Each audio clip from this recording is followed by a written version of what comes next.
Hello বন্ধুরা, তোমরা সবাই ভালো আছো তো? প্রতিদিনের মতন আজকে চলে আসলাম কড়াই তুলতে।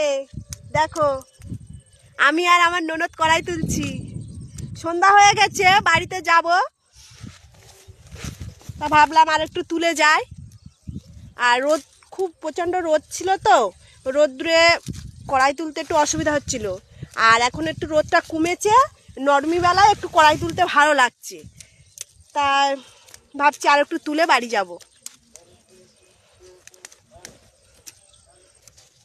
ভোর কড়াই, এই মাঠটা বিশাল বড় মাঠ, সব মুগ ডাল চাষ করা, সব মুগ ডাল চাষ। কত বড় মাঠ দেখতে পাচ্ছ বন্ধুরা, সব মুগ ডাল চাষ।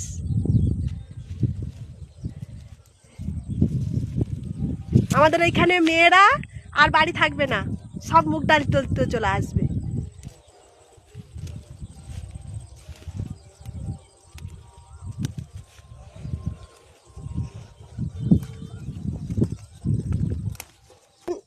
যে এই যে কালোগুলো, এই কালোগুলো তুলছি না, এই কালোগুলো তুলে নিলে এবারে এই যে ফুল এসছে, মঞ্জুরিগুলো যাতে না ভাঙে সেরকম সাবধানে তুলতে হয়।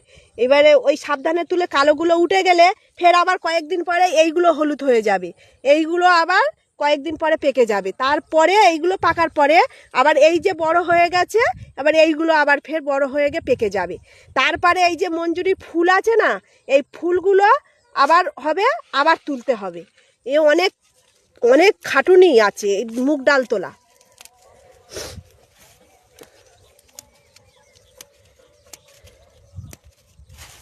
3-4 বার করে তুলতে হয়।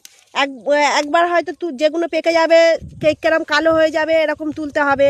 তারপরে এই যে হলুদগুলো আছে, এই হলুদগুলো আবার ফের যখন পেকে যাবে আবার তুলতে হবে। আবার এই কাঁচা কড়াইগুলো যখন পাকবে তুলতে হবে। আবার এই ফুলগুলো আছে, ফুল ছনিগুলো আছে, এইগুলো যখন আবার বড়, এইগুলো যখন আবার মোটা হয়ে এরকম হলুদ হয়ে যাবে, এরকম কালো হয়ে গেলে আবার তুলতে হবে। আবার ধরে তুলতে হবে, সাবধানে তুলতে হবে, যাতে না এই ফুল, এই ছোট কড়াই যাতে না কেটে যায়। এক হাতে ধরতে হবে, এক হাত দিয়ে ছিঁড়তে হবে।